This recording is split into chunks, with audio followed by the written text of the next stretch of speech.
We're back again, and this time in the photography Photoshop sessions we'll be looking at how to remove blemishes on a photograph. And I've got a photograph here with a chap with some blemishes on his face. Now, one of the difficulties that we face when we're considering, I've just double clicked to open it in Photoshop by the way, but one of the difficulties we face when we're looking at this type of thing is whether or not we actually do want to remove the blemishes and whether or not it's part of the character of the image. So I'm just going to zoom in a little bit here. I'm using the Control and Space bar on the PC. It's Command and Space bar on the Macintosh. This one still has that digital noise in it, but that's not what we're looking at this minute. So what we're going to look at is different ways of dealing with blemishes. And Photoshop has a tool that pretty quickly works on areas that have a blemish in them, and the tool's name is the Spot Healing tool, brush tool. So if I click on that and then move my mouse over here, again this is going to be brush size dependent. So right now up here you can see that I've got a brush size of 19 pixels with 100% hardness and 25% spacing. So we'll leave it at the default right now, but you may want to change that brush size, and again by holding down the Control and Alt keys and right clicking on your mouse you're able to change the variables there. Now to use this tool, if I position the mouse over a blemish and click, then like magic it's gone.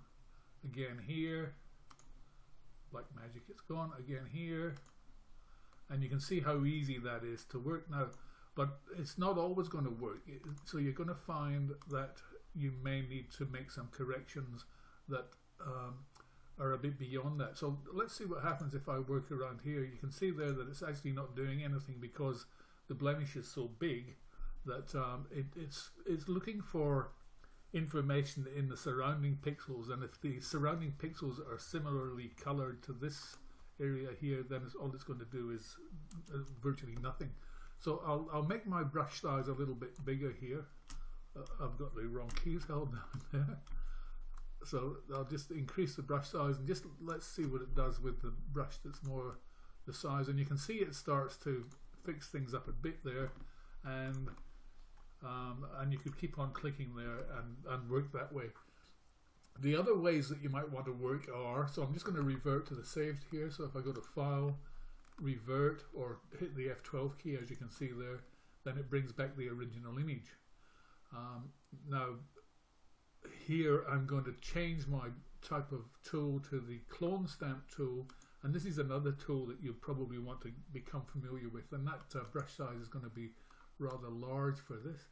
And here it's got a soft edge, it's zero hardness, as you can see there, and with the Clone Stamp tool I just clicked there and it's telling me it could not use the Clone Stamp tool because the area clone has not been defined, and then it's telling me how to actually do that. Alt click to define a source point.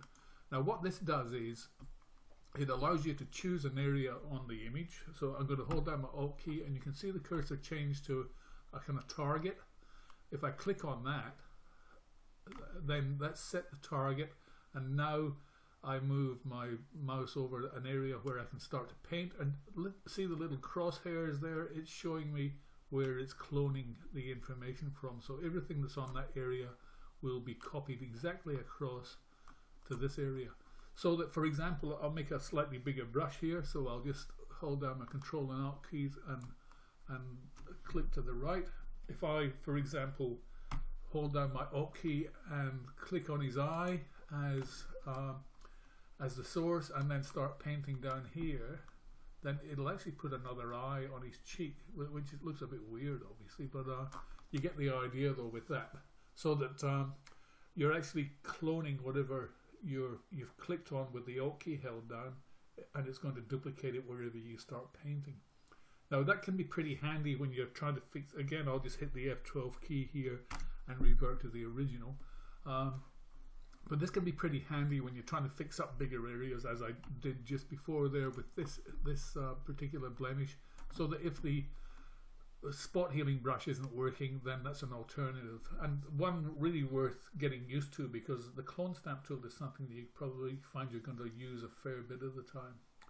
So that's removing blemishes, and again, you've got to make a decision, a kind of decision with the subject a lot of the time as to whether or not it's appropriate to remove blemishes. You know, is that part of the person's character, or should you be trying to fix up things that are perceived by you as being not quite right? Okay, we'll leave that there.